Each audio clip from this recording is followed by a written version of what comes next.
कहानी की शुरुआत में हम एक आदमी विक्टर को देखते हैं जो कि अपनी गर्लफ्रेंड के साथ एक जगह पर आया होता है। दरअसल विक्टर काफी ज्यादा अमीर और इज्जतदार आदमी था, लेकिन जब मेलेनी उसकी प्रॉपर्टी को देखती है तो वो काफी ज्यादा खुश हो जाती है। इसके बाद विक्टर मेलेनी को लेकर अपने घर के अंदर जाता है और उसे वाइन ऑफर करता है। फिर विक्टर कहता है कि मैं तुम्हें कुछ सरप्राइज देने वाला हूँ, जिस कारण से वो उसके आंखों पर एक काली पट्टी बांध देता है।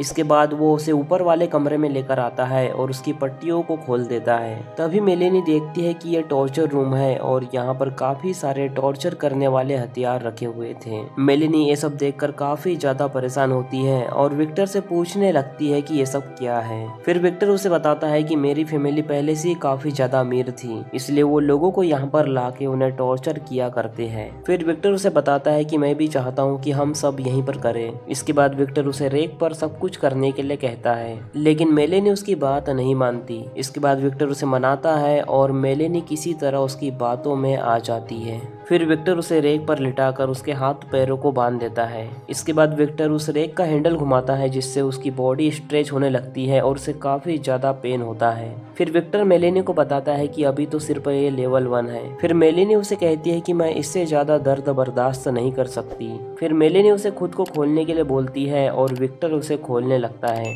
लेकिन तभी अचानक से विक्टर की वाइफ एलिजाबेथ वहां पर आ जाती है और तभी विक्टर डिस्ट्रैक्ट होकर उस हैंडल को जोर से घुमा देता है, जिस कारण से मेलेनी की बॉडी काफी ज्यादा स्ट्रेच हो जाती है और फाइनली उसकी पैर टूट जाती है। फिर इसके बाद हमें कुछ दिनों बाद का सीन दिखाया जाता है, जहाँ पर मेलेनी ने विक्टर के ऊपर केस कर दिया था, जिस पर विक्टर का लॉयर उसे कहता है कि तुम इस केस को वापस ले लो और तुम्हारे पास इतने पैसे भी नहीं है कि तुम अपने लिए कोई लॉयर को हायर कर सको, क्योंकि इस केस से तुम्हें कुछ नहीं मिलने वाला। और साथ ही वो उसे 10 ग्रेड देने का ऑफर करता है। ये सुनकर मेलेनी मान जाती है और 10 ग्रेड से लेकर वहां से चली जाती है। इसके बाद वो लॉयर विक्टर के पास जाता है और विक्टर उन्हें इन सब के बदले थैंक्स कहता है और साथ ही विक्टर उस लॉयर को अपनी पर्सनल बातें भी बताता है। इसके बाद विक्टर अपने घर पर जाता है, जहाँ पर उसकी वाइफ उसका इंतजार कर रही थी। फिर उन दोनों के रिलेशनशिप को देखकर हमें लगता है कि इन दोनों के बीच में कुछ ठीक नहीं चल रहा है, क्योंकि विक्टर का दूसरी लड़कियों को लाकर टॉर्चर करना उसकी वाइफ को बिल्कुल भी ठीक नहीं लगता था। फिर विक्टर उसकी वाइफ को सेड्यूस करने लगता है, लेकिन गलती से वो उसकी वाइफ की गर्दन को काट देता है, जिस कारण से उसकी वाइफ काफी हैरान हो जाती है। फिर इसके बाद हम देखते हैं कि विक्टर ने रात में पार्टी रखी है, जहां वो एक आदमी के साथ गेम्बल यानी कि जुआ खेल रहा था।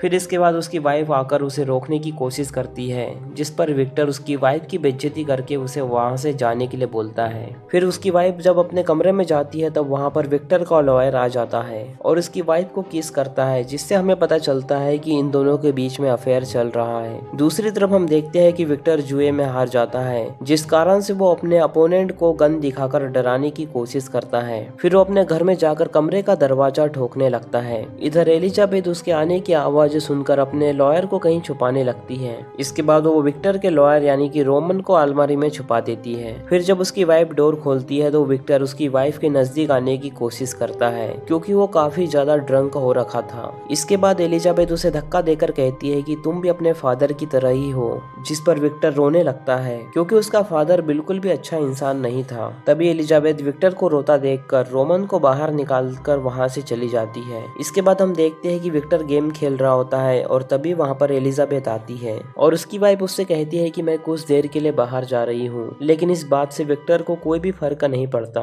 इसके बाद एलिजाबेथ रोमन के करीब जाती है और उससे कहने लगती है कि अगर ऐसा ही चलता रहा तो हम अपने रिलेशनशिप को आगे कैसे बढ़ाएंगे। इसके बाद रोमन उसे एक आइडिया देता है। वो उसे बताता है कि अगर हम विक्टर को मार दे तो उसकी सारी प्रॉपर्टी तुम्हारे नाम हो जाएंगी, फिर हम शादी कर लेंगे। ये सुनकर एलिजाबेथ काफी ज्यादा खुश होती है और रोमन को अपने घर पर डिनर के लिए इनवाइट करती है। इसके बाद रोमन उसे हाँ कहता है और विक्टर को मारने का प्लान बनाने लगता है। इसके बाद रोमन एक ड्रग शॉप पर जाता है, क्योंकि वो विक्टर को ड्रग देकर मारना चाहता था। रोमन उस आदमी से सबसे ज्यादा खतरनाक ड्रग मांगने लगता है। फिर वो आदमी उसे बताता है कि दुनिया की सबसे ज्यादा खतरनाक ड्रग है। इस ड्रग की एक बूंदी काफी है किसी आदमी को बहुत ज्यादा नशे में लाने जाने के लिए। दूसरी तरफ एलिजाबेथ विक्रम से कहती है कि रोमन घर पर आने वाला है, इसलिए तुम तैयार हो जाओ। जिस पर विक्टर उसे कहता है कि वो मेरा दोस्त है, ना कि कोई गेस्ट। यहाँ रोमन उसके लिए खाना भी लाया होता है। इसके बाद रोमन उस खाने में पूरे ड्रग को मिला देता है। फिर जब वो दोनों विक्रम को खाना सर्व करते हैं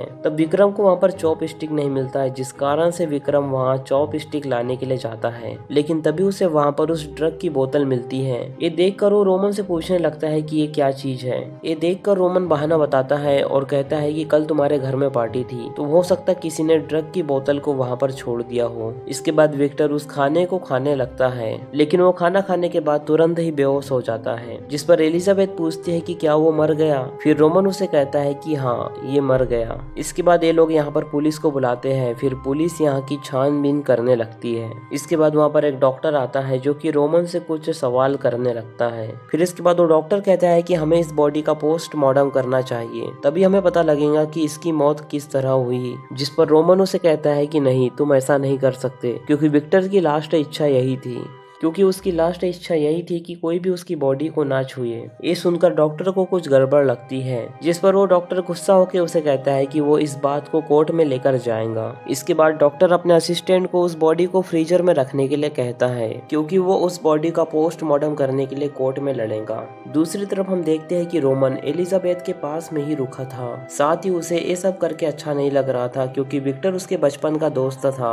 इसके बाद एलिजाबेथ उसे कहती है कि अब सारी प्रॉपर्टी हमारी है, तो अब हम साथ में रह सकते हैं। अगले दिन रोमन विक्टर की लाश को घर पे लेके आता है उसका फ्यूनरल रखने के लिए, और तभी वहाँ पर एक लड़की मेलेनी भी आती है और विक्टर की लाश पर स्पीड करके वहाँ से चली जाती है। फिर इसके बाद जब ये लोग विक्टर की लाश को बरी करने के लिए ले जाते हैं, तभी वहाँ पर वो डॉक्टर आता है और विक्टर की लाश का पोस्टमार्टम करने की परमिशन को दिखाता है। अब ये देखकर रोमन भी कुछ नहीं कर सकता था, इसलिए वो उसकी लाश को ले जाने देता है। अब ये सब देखकर ये दोनों काफी ज्यादा डर जाते हैं, क्योंकि अगर पोस्टमार्टम हुआ तो इन दोनों की सच्चाई सबके सामने आ जाएंगी। रोमन कॉल करने की कोशिश करता है, लेकिन कोई भी उसकी मदद नहीं करता। इधर वो आदमी जो ड्रग्स बेचा करता था वो विक्टर की फोटो को न्यूज़पेपर में देखता है, जिससे उसे पता चल जाता है कि ये जरूर रोमन का ही काम होगा। ये देखकर रोमन विक्टर को कॉल करता है और बोलता है कि हो सकता है कि विक्टर अभी मरा ना हो, क्योंकि उसने उसे ऐसा ड्रग दिया था जो कि पूरी बॉडी को पैरालाइज कर देता है, जिससे देखने में लगता है कि वो इंसान मर गया है, लेकिन वो इंसान अपने आसपास की सभी चीजों को सुन सकता है। इसलिए वो साइंटिस्टों से कहता है कि तुम्हें उसकी बॉडी को एक बार जाकर चेक कर लेना चाहिए। एलिजाबेथ उसे कॉल के बारे में पूछने लगती है, लेकिन वो उसे कुछ भी नहीं बताता। इधर वो डॉक्टर विक्रम की बॉडी का पोस्टमार्टम करने वाला होता है, लेकिन तभी अचानक से उसकी वाइफ का उसके पास फोन आता है। फोन पर उसकी वाइफ उसे डांटने लगती है, क्योंकि आज उनकी एनिवर्सरी थी। फिर ये सुनकर वो डॉक्टर से माफी मांगता है और कहता है कि मैं वहीं पर आ रहा हूँ। फिर वो अपने असिस्टेंट से कहता है कि तुम अपनी बॉडी को फ्रीजर में डाल दो,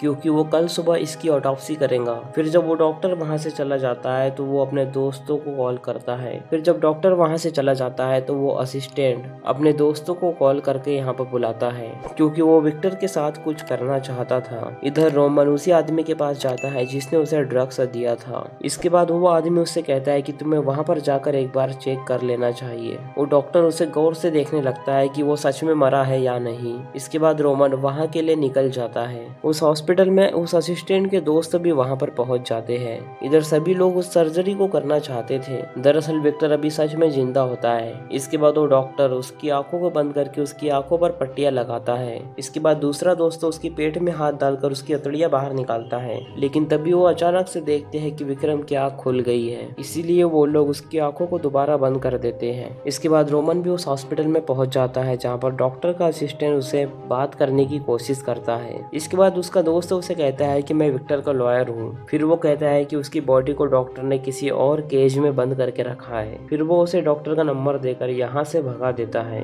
इधर ये सब लोग देखते हैं कि विक्टर की आंखें दोबारा खुल गई है, लेकिन विक्टर अपना पाँव उठा देता है, जिससे उसका नंबर जल्दी से लग जाता है। अब ये देखकर ये लोग काफी ज्यादा घबरा जाते हैं, क्योंकि इन्होंने जिंदा इंसान को काट दिया था। इसके बाद वो उन्हें तुरंत बेहोशी का इंजेक्शन लगाते हैं और तुरंत फैसला करते हैं कि वो विक्टर की बॉडी बॉडी को जिंदा ही दफना देंगे, क्योंकि अगर विक्टर जिंदा हो गया तो वो पुलिस को सब कुछ बता देगा, जिस कारण से ये तीनों जेल जा सकते हैं। फिर ये तीनों मिलकर विक्टर की लाश को जंगल में ले जाते हैं और एक गड्ढा खोदकर विक्टर की लाश को दफना देते हैं और उसके ऊपर मिट्टी डालने लगते हैं। लेकिन उसी दौरान विक्टर को होश आ जाता है और वो एक नाइफ को उस लड़की की आंख में धंसा देता है, जिस कारण से वो लड़की वहीं पर मारी जाती है और वो फावड़ा उठाकर उस असिस्टेंट के ऊपर मारता है, जिससे उसका मुंह टूट जाता है और उनके तीसरे फ्रेंड को भी वो इसी तरह मार डालता है। अब सुबह उठकर वो गाड़ी के पास जाता है और ड्रग्स लेता है। फिर वो घर पर जा रहा होता है, तभी रास्ते में उसे मेलेनी दिखाई देती है। मेलेनी को देखकर उसे याद आता है कि उसने उसकी लाश के ऊपर स्पीड किया था, इसलिए वो उससे बदला लेने के लिए उसके घर के अंदर जाता है।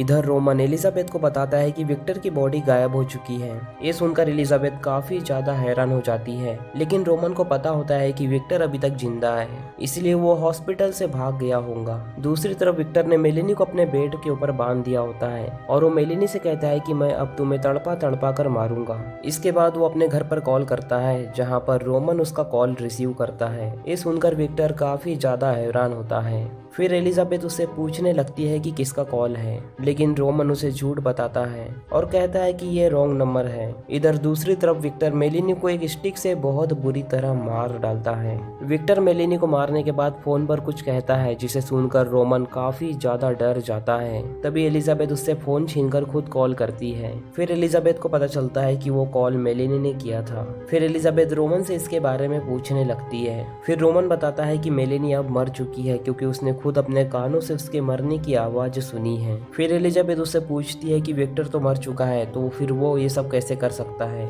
इसके बाद रोमन उसे उस ड्रग के बारे में सब कुछ सच सच बताने लगता है, लेकिन एलिजाबेथ फिर भी उसकी बातों पर यकीन नहीं करती और अपने कमरे में चली जाती है। लेकिन तभी उसे वहाँ पर अपने कमरे में किसी की होने का आभास होता है। इधर बाहर रोमन को एक गाड़ी दिखती है, इसलिए वो उसके पास जाकर उस गाड़ी को चेक करने लगता है। दरअसल ये गाड़ी विक्टर की ही थी, जो कि इस घर में पहुंच चुका था। अंदर आने पर रोमन को विक्टर की आवाज आने लगती है। ये देखकर वो उसके अंदर जाता है और तभी उसे एलिजाबेथ वहाँ पर बंधी हुई दिखाई देती है। इस पर रोमन कहता है कि तुम एलिजाबेथ को छोड़ दो, जिस पर विक्टर कहता है हाँ मैं उसे छोड़ दूंगा, लेकिन अगर तुम मेरी बात मानो तो। इसके बाद वो रोमन को उसी रेक पर लिटवाता है और एलिजाबेथ के हाथों उसके हाथ और पैर को बांधता है और अब वो एलिजाबेथ को हैंडल को खींचने के लिए बोलता है और जैसी एलिजाबेथ हैंडल को खींचती है उसकी बॉडी स्ट्रेच होने लगती है। ये देखकर एलिजाबेथ कहने लगती है कि इन सब में रोमन का ही हाथ था और वो निर्दोष है। ये सुनकर विक्टर उस हैंडल को पूरा घुमा देता है, जिससे रोमन की बॉडी टुकड़ों में बढ़ जाती है। इसके बाद वो एलिजाबेथ को मारने वाला था, लेकिन इससे पहले ही वो एक चाकू उठाकर उसके पेट में मार देती है, जिस कारण से उसकी सारी अतड़ियां बाहर आ जाती है, क्योंकि उसका पेट पहले से ही कटा था। इसके बाद वो एक कुल्हाड़ी लेती है और उसके सिर पर जोरदार तरीके से वार करती है, जिससे विक्टर की बहुत बुरी तरह वहीं पर मौत हो जाती है। इसके कुछ महीने बाद हम एलिजाबेथ को देखते हैं और अब ये घर पूरा एलिजाबेथ का हो चुका था। इसके बाद जब वो गाड़ी से उतरती है तो हम देखते हैं कि अब वो प्रेग्नेंट है और इसी के साथ ये मूवी यहीं पर खत्म हो जाती है। तो दोस्तों, अगर आपको इस मूवी की एक्सप्लेनेशन पसंद आई हो तो इस वीडियो को लाइक और चैनल को सब्सक्राइब कर दीजिए। बाकी मैं मिलूंगा आपसे न्यू वीडियो में, तब तक के लिए love you, take care, bye bye.